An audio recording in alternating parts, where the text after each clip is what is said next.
अस्सलामुअलैकुम नाजरीन। अब कुछ यूँ नज़र आ रहा है कि जज बग़ैर किसी खौफ व ख़तरे के इंसाफ पे मबनी फ़ैसले सुनाएंगे। अब जो जो जज अपनी मर्ज़ी के फ़ैसले सुनाते थे, अब जजों में आपस में भरमी ख़बरों की ज़ीनत बन रही है। आज इस्लामाबाद हाई कोर्ट के जज जस्टिस गुल हसन ने इंसदाद दहशतगर्दी के जज जस्टिस अबुल हसनात के आज़म स्वाति के जिस्मानी रिमांड की बार बार मुखालफत के केस पर उन्होंने कहा है कि इसने साइफर ट्रायल में जिस तरह किया है, इसकी कारस्तानियाँ हमें मालूम है। इस तरह का इंसाफ दुनिया में कहीं नहीं होता। और ये वजारत कानून के सपोर्ट की बना पे ये फैसले सुनाता है। हमने इंस्पेक्शन टीम को ख़त लिखा था कि इस बंदे को वापस भेजें, लेकिन ये अभी भी यहाँ पे है और उनकी मर्ज़ी के फैसले सुना रहा है। दूसरी तरफ उमर अयूब ने आज दावा किया है कि इमरान खान बहुत जल्द वापस आएंगे। उन्होंने कहा कि 26वीं आईनी तरमीम की बदबू अभी ख़त्म नहीं हुई, तो ये एक और बदबूदार आईनी तरमीम की तरफ जा रहे हैं। हम इसको मुस्तरद करते हैं। दूसरी तरफ आज तहरीक इंसाफ के रहनुमाओं ने अली महमूद खान के रवैये पे बरहमी का इजहार किया। उन्होंने बानी तहरीक इंसाफ इमरान खान से मुलाकात की, शिकायत की है कि अली महमूद खान मीडिया पे जो बातें कर रही हैं उसमें पार्टी को नुकसान हो रहा है और वो हमारे ख़िलाफ़ जो है मुख्तलिफ बयान दे रही हैं। तो इस पर बानी तहरीक इंसाफ इमरान खान ने कहा कि आप बहन के बयानों पे तवज्जो ना दें। और अली महमूद खान ने फिर इसका दोबारा मीडिया पे जिक्र किया कि मुझे किसी किस्म की सियासत में दिलचस्पी नहीं है। मैं अपने भाई की रिहाई चाहती हूँ और मैं किसी किस्म की अमल दखल सियासत में नहीं करना चाहती। मेरे रवैये पे और मेरे बयानों पे अगर किसी को गलत फहमी है तो वो गलत फहमी जो है ना उनको नहीं रखनी चाहिए। मेरा सियासत में कोई इंटरेस्ट नहीं है। कोई सियासी रहनुमा जो चाहते हैं कि अली महमूद खान अब अमल दखल करेगी, कोई धड़ा बन जाएगा पीटीआई में, तो इस किस्म की कोई बात नहीं है। मैं अपने सिर्फ भाई की रिहाई के लिए काम कर रही हूँ, मुझे और किसी चीज़ की ज़रूरत नहीं है। नाजरीन, एक बात की समझ नहीं आ रही। पाकिस्तान क्रिकेट बोर्ड का चेयरमैन एक साबका चीफ जस्टिस की हमायत में और उसके साथ जो जाहिर बात है दुनिया में आप एहतजाज कर सकते हैं, आपको इजाज़त है, आप सच बोल सकते हैं, आपको इजाज़त है।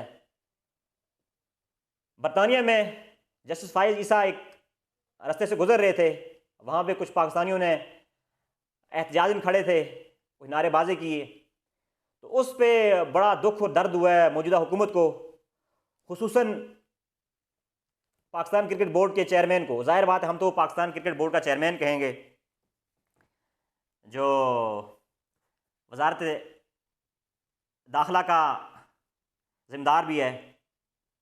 अब इसकी समझ नहीं आती, अभी तक किसी मीडिया पे किसी पाकिस्तान के किसी बाशऊर इंसान ने अभी तक ये सवाल खड़ा नहीं किया।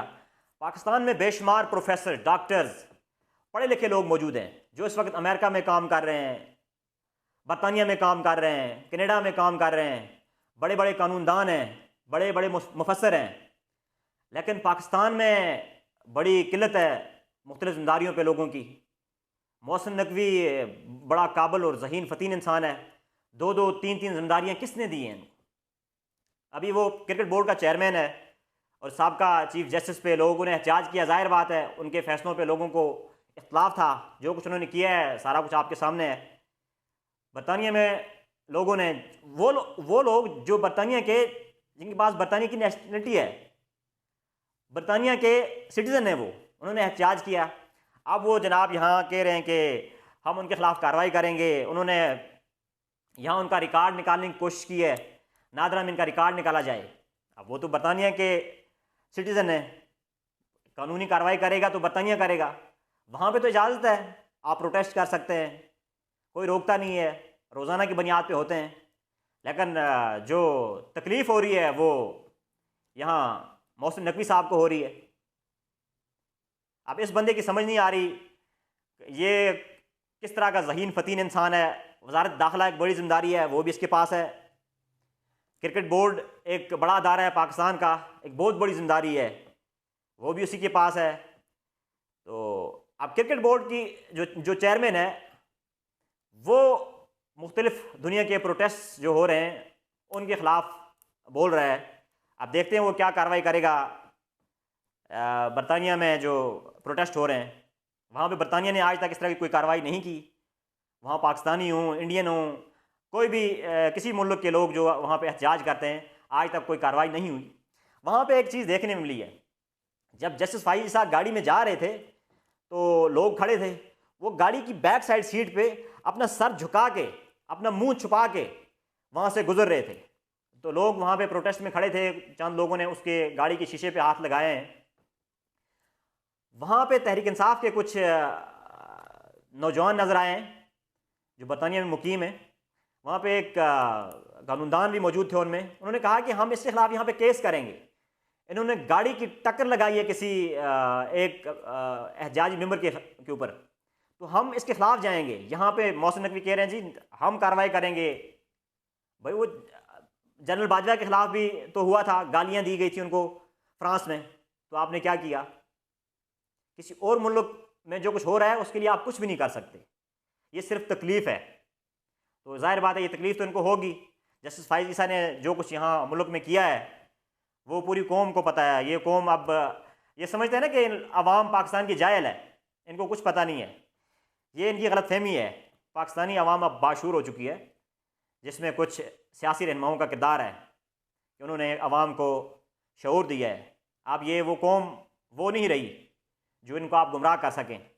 सब कुछ मालूम है, जो कुछ आप करेंगे फिर आपको भुगतना पड़ेगा। जिस तरह मैंने आपको जिस दिन जस्टिस फाइज़ ईसा रिटायर हुए थे, मैंने उसी दिन अपनी वीडियो में कहा था कि इसके लिए अब ज़मीन तंग हो गई है, या जिस तरह मौलाना फजल रहमान साहब कहते हैं कि ज़मीन गर्म कर दी जाएगी, अब इसके लिए ज़मीन गर्म हो चुकी है।